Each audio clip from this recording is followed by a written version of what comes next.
دفن کرنے کے لیے لاش شہیدان وفا کربلا آئے باعجاز امامت مولا، اور چار سو بکھرے ہوئے ٹکڑوں کو جس دم دیکھا، اور پھٹ گیا قلب و جگر ضبط کا یاراں نہ رہا،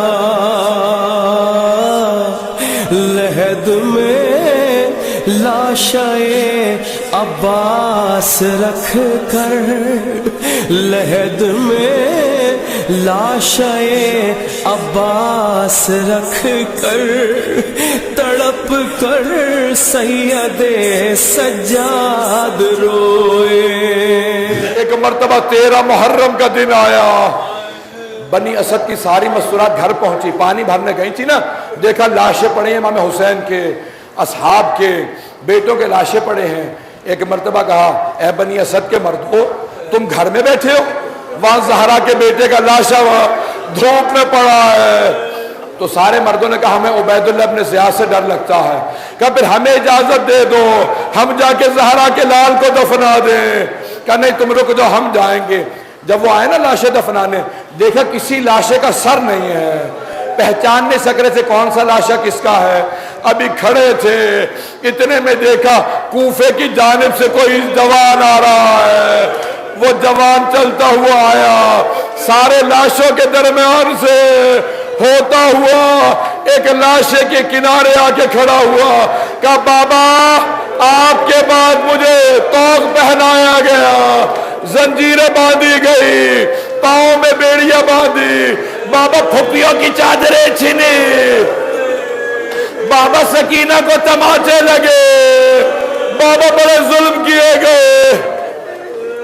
اجرکم اللہ۔ بس بھئی آخر جملے پیش کر رہا ہوں۔ ایک مرتبہ امام سجاد نے ایک ایک کر کے بنی اسد کو بتایا کون سا لاشا کہاں دفنانا۔ 10 دن آپ مسلسل روتے رہے ہیں، تھک گئے ہوں گے، آنسو خشک ہو گئے ہوں گے۔ آخر جملے پیش کر رہا ہوں۔ امام سجاد نے بتایا کون سا لاشا کہاں دفنائیں گے۔ ایک مرتبہ اشارہ کیا کہ یہ حبیب ابن مظاہر کا لاشا ہے، تو بنی اسد کے لوگوں نے کہا یہ ہمارے قبیلے کے سردار تھے، اے سید سجاد اجازت ہے ہم انہیں سامنے دفنا دیں؟ بلکہ بھی سید سجاد نے کہا وہ پہچانتے نہیں تھا، کہا کہ قیدی ہم سامنے دفنا دے اجازت ہے؟ مولا نے کہا ہاں اجازت ہے، یہاں پہ الگ سے دفنا دو۔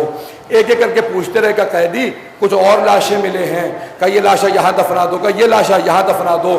ایک مرتبہ بنی اسد کے کچھ لوگوں نے کہا قیدی فرات کے کنارے ایک لاشا پڑا ہے، اس کو اتنے گرز مارے گئے ہیں، اس کے جس عضو کے نیچے ہاتھ رکھتے ہیں وہ اعضاء ٹوٹ جاتے ہیں۔ قیدی بتائیے کیا کرے؟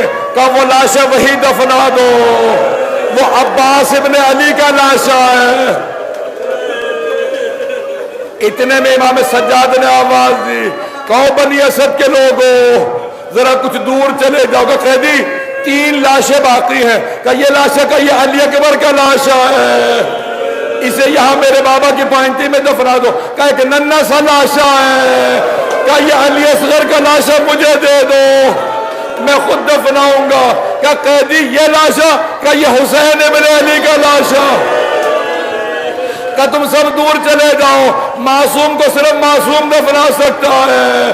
ایک مرجع تقلید کا جملہ ہے، امام نے ایک چٹائی بچھائی، اپنے بابا کے سارے اعضاء کو جمع کیا، جب چٹائی پہ رکھا مدینے کا رخ کیا، کہ یا جدہ یا رسول اللہ میری مدد کیجئے، پھر نجف کا رخ کیا، کہ میرے دادا علی مرتضی۔ روایت کے الفاظ ہے کٹے ہوئے گلے کے نیچے محمد عربی نے ہاتھ رکھے، ٹوٹی ہوئی پسلیوں کے نیچے علی مرتضی نے، ٹانگوں کے نیچے حسن مجتبی نے۔ امام سجاد قبر مطہر میں اترے، کہ لاؤ لاشا پکڑا دے۔ جب لاشا لیا کوئی بی بی کنارے کھڑی تھی، کہ سجاد آرام سے لینا، میرا بیٹا بڑا زخموں سے چور۔